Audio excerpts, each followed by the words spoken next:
What up and welcome to Rama Screen YouTube channel, and here's my review of Netflix new movie City Hunter. Let's rock this. Okay, I've never read the original hugely popular manga series, but I did watch the previous adaptation back in the 90s starring Jackie Chan. Remember that one?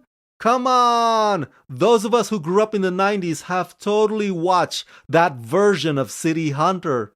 You know, the one where Street Fighter characters randomly showed up.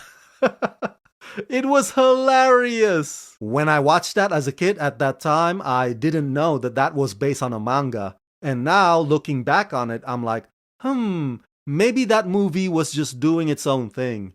And to be fair, a lot of other non-Japan countries have also taken a crack at adapting City Hunter in their own style. So it wasn't just Hong Kong cinema. Which leads us to this, finally, a live-action movie of City Hunter made by Japanese talents and Japanese filmmakers. This whole thing feels like the property is coming home to where it truly belongs. And let me tell ya, this new City Hunter is freaking awesome! It's wacky and wild. I repeat, it's wacky and wild. This is an action comedy that's so fluid and vibrant and dynamic, and it captures the energy and the absurdity that I'm assuming was front and center in the original manga. It's the characters that really sold it for me.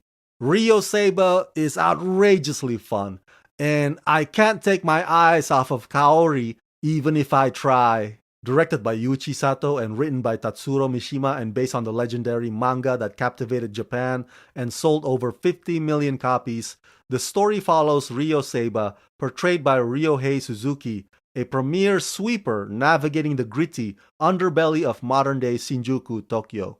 Balancing a cool demeanor with a fun personality, Ryo tackles high-stakes challenges in the underworld. Misato Morita steps into the role of the heroine Kaori Makimura in this action-packed adventure, co-starring Asuka Hanamura, Ayame Misaki, and Moemi Katayama. Yay! Mokori! Mokori! Mokori! Now, correct me if I'm wrong, but mokori is some kind of expression for when you have a boner when seeing somebody sexy, right? Well, whatever it is. The character Ryo says it countless times in this movie, and it cracks me up.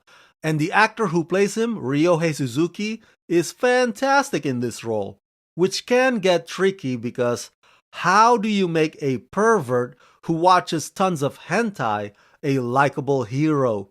And Ryohei manages to do that by seamlessly switching on and off from being loudly openly horny to actually caring about Kaori.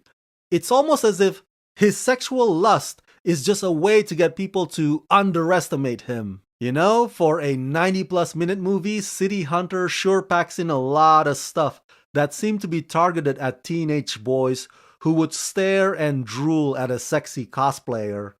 It's very male-oriented, and there's something kind of refreshing about that, because yes, it's a 2024 movie, but the mentality is pre-Me Too era, which you don't see often anymore these days.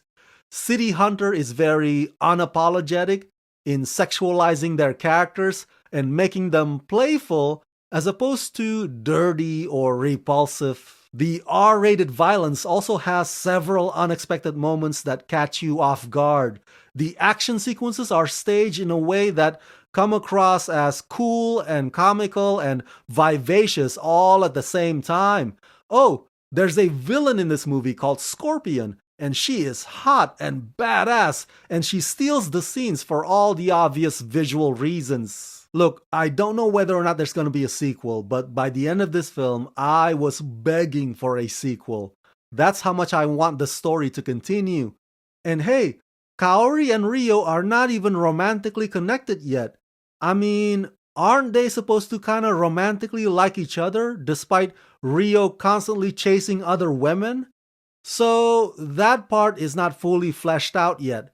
Even the giant hammer is sort of just a tease for now, but it does make an appearance that I think will get the fans of the original manga geeking out. So yeah, overall I give City Hunter the rating of 4 out of 5.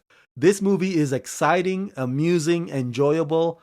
It doesn't take itself too seriously, and it's pretty proud of its juvenile sense of humor. This is a Saturday night popcorn film, no more, no less.